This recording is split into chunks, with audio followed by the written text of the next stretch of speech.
Fala galerinha, bom dia, boa tarde ou boa noite. Hoje eu resolvi falar sobre o momento do futebol feminino no Brasil, que vem crescendo e ganhando cada vez mais espaço no cenário esportivo, mas principalmente porque em 2027 o nosso país vai receber a maior Copa do Mundo feminina de todos os tempos. O Brasil, terra do futebol, vai abrir as portas para o mundo inteiro ver de perto o talento, a paixão e a força do futebol feminino. E a pergunta é: o que esse ciclo, que já começou desde as Olimpíadas de Paris, ou até antes, na Copa do Mundo da Austrália de 2023, e que ganha muita força com essa nova geração de jogadoras, pode representar para o futuro do esporte no nosso país? Vem comigo que eu vou te contar tudo o que esperar sobre essa Copa do Mundo no Brasil.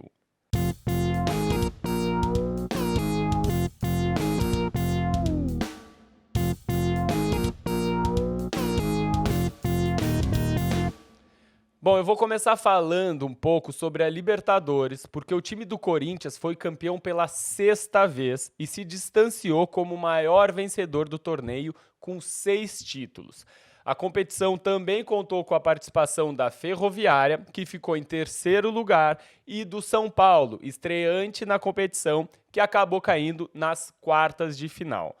Pela primeira vez na história, a Libertadores pagou um prêmio milionário ao campeão.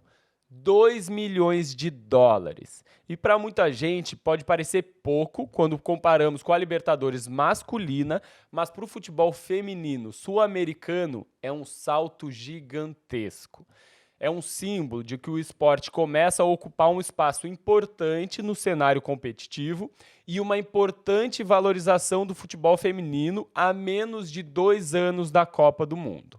E mais, o Brasil já é protagonista absoluto da Libertadores. Dos 17 títulos disputados até hoje, 14 foram para clubes brasileiros.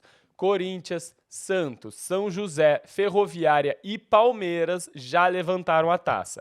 O futebol feminino brasileiro mostra ano após ano que tem talento, organização e força para dominar o continente. Mas também é importante ressaltar que todos os títulos foram para times de São Paulo, o que acende um alerta para a importância do investimento no futebol feminino em outros estados. Mas vamos lembrar aqui que a Libertadores não é só sobre títulos e premiações. Ela é uma importante vitrine para o futebol feminino. É o palco onde muitas jogadoras jovens se revelam, onde os clubes se fortalecem e onde a paixão da torcida vem se multiplicando no Brasil e na América do Sul. É claro que ainda existem muitos desafios.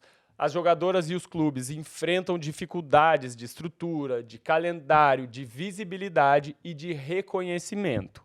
Ainda existe uma desigualdade gigantesca quando olhamos para o futebol masculino. Mas também não dá para negar o quanto o futebol feminino já avançou.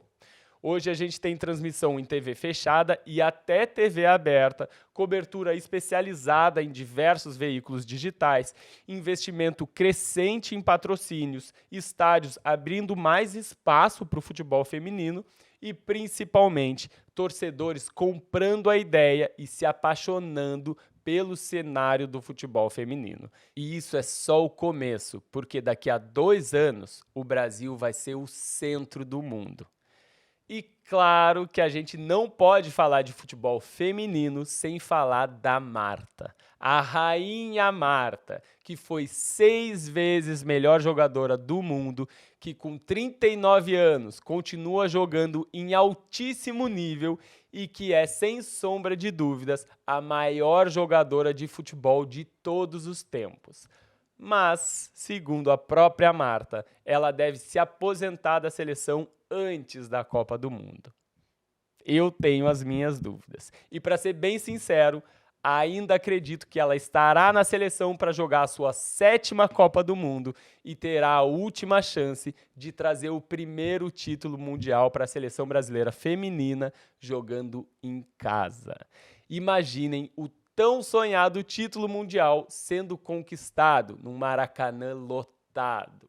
Seria o final perfeito para uma carreira excepcional.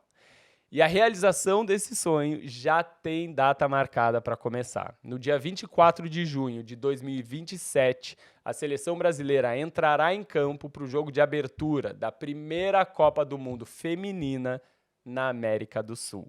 O Brasil venceu a candidatura para sediar a Copa em uma disputa contra gigantes europeus que tinha Alemanha, Bélgica e Holanda como concorrentes, convencendo o Comitê Executivo da FIFA com seus estádios históricos e modernos, com a paixão do nosso povo e com a promessa de organizar a melhor Copa da história. A primeira edição do torneio a ser disputada aqui no Brasil contará com 8 sedes espalhadas pelo território nacional. Os jogos vão acontecer em São Paulo, Porto Alegre, Belo Horizonte, Salvador, Fortaleza, Recife, Brasília e no Rio de Janeiro.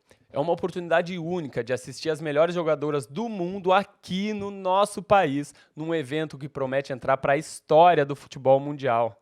Não é só um campeonato, é uma chance de mostrar que o futebol feminino também pode gerar muita riqueza e, principalmente, mudar o futuro de tanta gente que sonha em jogar futebol. É a chance de inspirar milhões de pessoas e fazer com que elas acreditem no esporte como ferramenta de ascensão social. Mas legado não vem sozinho. A Copa pode deixar marcas muito positivas para as futuras gerações, desde que o trabalho seja muito bem executado. E para que isso aconteça, é preciso investir em categorias de base, em infraestrutura, em relações profissionais e em uma busca intensa por melhores condições para o futebol feminino e para o esporte em geral. É hora de transformar a paixão pelo futebol em oportunidades, em parcerias entre clubes, federações e patrocinadores. É hora de aproveitar o momento e garantir que depois da Copa, o futebol feminino continue crescendo e não volte ao esquecimento. E se em 2014 o Brasil viveu talvez a maior Copa do Mundo masculina já organizada, em 2027 a gente pode viver a maior Copa do Mundo feminina da história. E isso pode transformar gerações inteiras. A Libertadores, o Campeonato Brasileiro e até os estaduais mostram que essa caminhada já começou. O futebol feminino no Brasil está ganhando espaço, está conquistando respeito e atraindo cada vez mais torcedores. E a Copa do Mundo de 2027 é o próximo grande passo. É o momento de virar essa chave, de deixar um legado, de colocar o futebol feminino brasileiro e sul-americano definitivamente no mapa do mundo esportivo. Vocês já imaginaram o Maracanã lotado, a seleção em campo e o Brasil inteiro vibrando com o futebol feminino? Pois se preparem, podem anotar, porque esse futuro é logo ali e vai ser histórico. Então, se você curtiu esse vídeo, já deixa aqui o seu like, se inscreve no canal e ativa as notificações, porque toda semana eu vou trazer muito mais curiosidades, análises e histórias do futebol e do esporte em geral. Beleza? Um grande abraço, fiquem bem e nos vemos no próximo vídeo.